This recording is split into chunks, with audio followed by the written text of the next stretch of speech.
Hello बच्चों, चलिए प्रश्न को देखते हैं। प्रश्न है, सरल रेखा में गति करते हुए एक कण पर लगा बल्ब दूरी d के साथ चित्रानुसार परिवर्तित होता है। 12 मीटर विस्थापन के दौरान कण पर किया गया कार्य है। हमें 4 विकल्प दिए गए हैं, हमें बताना है कि कौन सा विकल्प सही है।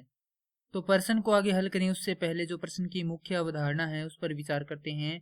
तो इस प्रश्न के लिए जो मुख्य अवधारणा है वह हो जाएगी कार्य W बराबर F गुणा में D, अर्थात विस्थापन गुणा में बल, जहां पर F क्या है, बल है, और D क्या है, विस्थापन है। अगर इन्हें क्रम से लिखें तो यह इस प्रकार से होगा, बल गुणा विस्थापन। अब हमें यहाँ पर एक ग्राफ दिया गया है जिसमें हमें y अक्ष पर बल दिखाया गया दर्शाया गया है और x अक्ष पर हमें विस्थापन दर्शाया गया है। तो हमें यहाँ पर कि किसी कण द्वारा किया गया ये कार्य बताना है। तो यहाँ पर जैसा कि हम जानते हैं कि कार्य बराबर हो जाएगा F व D के अधीन क्षेत्रफल, क्योंकि यहाँ पर जो कार्य है उसके लिए हमारे पास ये जो इतनी दूर का बल है वह तो हम जानते हैं कि नियत है, परंतु यहाँ पर बल क्या हो रहा है, परिवर्तित हो रहा है विस्थापन के सापेक्ष। तो यहाँ पर इस बल का मान हम नहीं निकाल सकते, इसीलिए हम क्या करेंगे, यहाँ पर जो इसका क्षेत्रफल है वह निकालेंगे। तो वह भी किसके बराबर होता है, बल के बराबर होता है, अर्थात ये जो इतना क्षेत्रफल है वह हम निकालेंगे। तो इस क्षेत्रफल के लिए हम यहाँ पर नाम देते हैं A, B, C, D तथा E।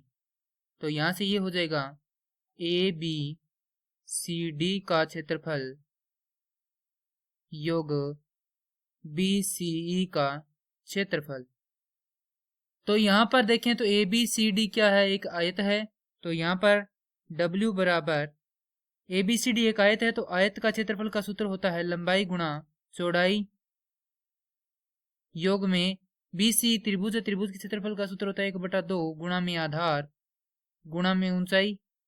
तो यहाँ पर हम देखें तो जो आयत ABCD है उसकी लंबाई हो जाएगी AB कितनी, 3 से 7 तक परिवर्तित हो रहा है, अर्थात कितनी हो जाएगी, लंबाई बराबर 4। यहाँ पर लिखेंगे लंबाई बराबर 4 मीटर, चौड़ाई बराबर 2 मीटर, क्योंकि यहाँ पर हम देखें तो यह दूरी कितनी है, 2 न्यूटन की है। तो यहाँ पर है 2 मीटर, माफ कीजिए यहाँ पर आएगा न्यूटन। उसके बाद ऊंचाई है हमारे पास 2 न्यूटन और आधार है हमारे पास त्रिभुज का CE बराबर 5 मीटर। तो यहाँ पर मान रख देंगे तो W बराबर आएगा लंबाई है हमारे पास 4 गुणा में चौड़ाई है 2 योग 1/2 गुणा में आधार है हमारे पास 2 गुणा में ऊंचाई है 5। तो 2 से 2 कट जाएगा, ये हो जाएगा W बराबर 8 योग 5 बराबर 13 जूल।